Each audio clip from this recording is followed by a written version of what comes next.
Thanks for coming. We're going to talk today about D50 versus D10. So we use D50 on the ambulance when someone's having a diabetic emergency.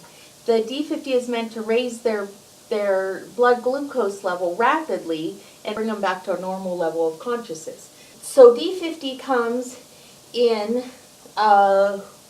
IV injection. We call this an IV push. And what you do is you start an IV and you inject it directly into the vein. It's been the standard of care for quite a number of years, for decades actually.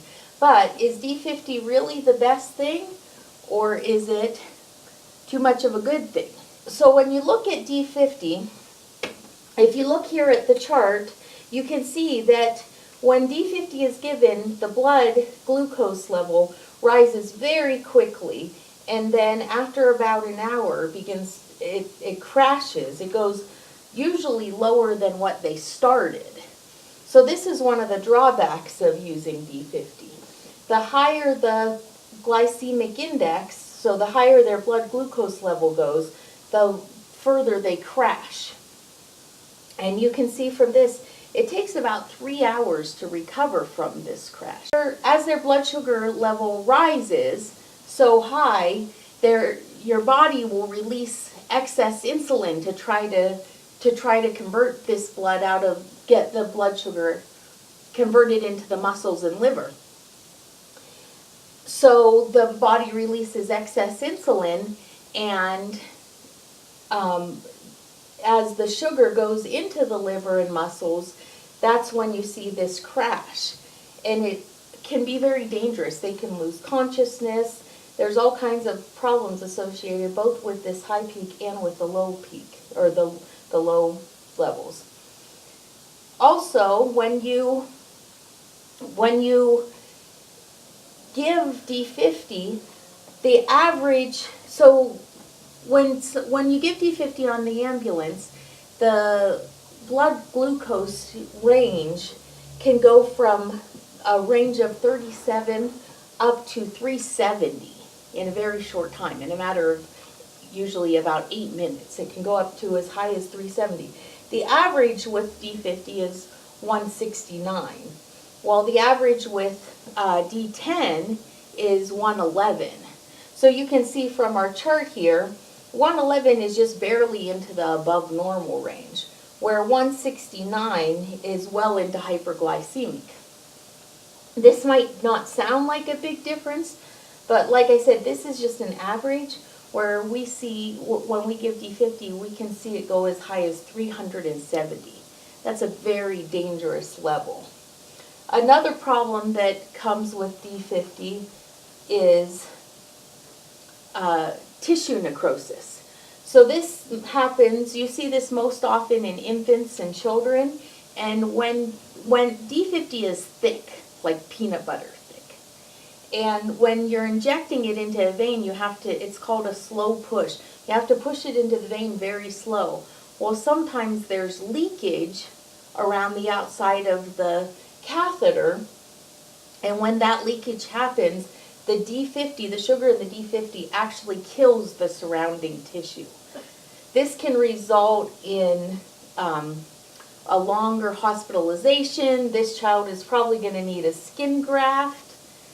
They can actually lose the limb. So it doesn't happen very often, but it's a very disastrous side effect of D50. And like I said, most of the time you see this in infants, which makes it even worse. Any questions about this so far? Yes? Why have we been using D50 then instead of D10? What? D10 is relatively new to the market. Actually, D10 is relatively new to the market in use for adults. They've been using it for a long time in infants. So the standard has been D10 for infants, D25 for children, and D50 for adults has been the standard of care. But there's a number of studies that are starting to show that D10 is the better choice for adults also. But that's a good question. Any other questions? Becca wants me to get that picture off the screen. There you go. So why is D10 better than D50? Well, let's talk about that. One of the classic arguments for D50 as opposed to D10 is that D50 can give a large amount of dextrose very quickly. This is important when you're talking about many times a patient that needs the D50 or D10 is either unconscious or nearly unconscious. They definitely have an altered level of consciousness. So they might not be thinking right, they might be combative, there's all kinds of reasons. And so the argument has been that you can get the D50 in very quickly for a quick recovery. That is not necessarily true. So there have been a number of large studies about this, and what they're finding is, remember how I said we have to administer this slow push?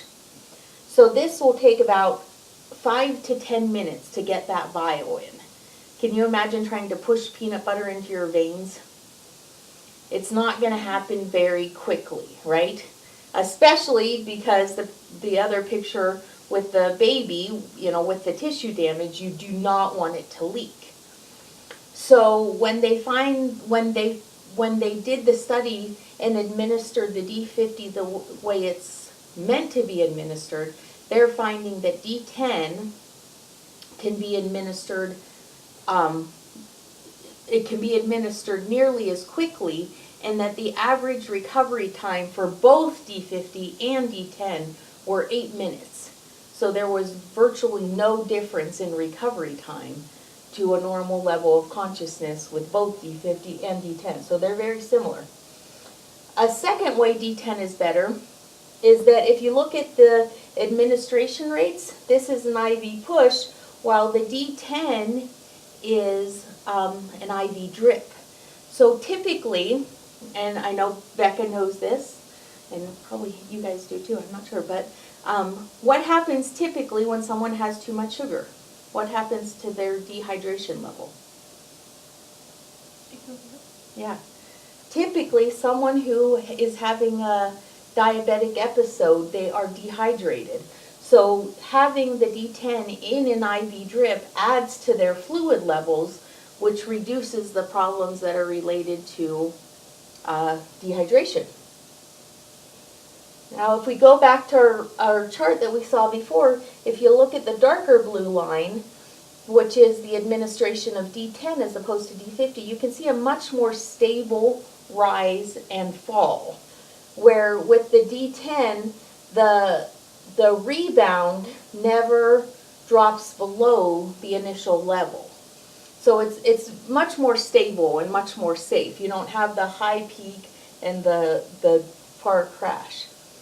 Another benefit of using D10 is that it's easy to control. It's easy to maintain normal levels because you can adjust the drip rate, you can just shut the bag off, you can test the person's blood sugar while the IV is still attached, so it's much easier to control the amount of dextrose that they are getting. So when we take into consideration all the facts with D50 compared to D10, we can see that D50 and D10 are equally effective as far as the time frame, and that D10 causes less hyperglycemia, and that it's safer. And then a big selling point to the administration range of this is that a dose of D10 is about half the price of a dose of D50.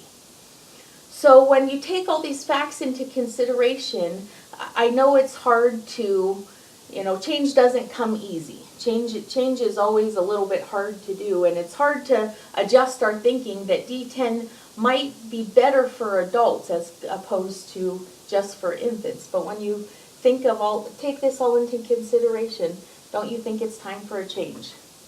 That now is the time that we need to think about changing to D10 instead of D50. Thank you.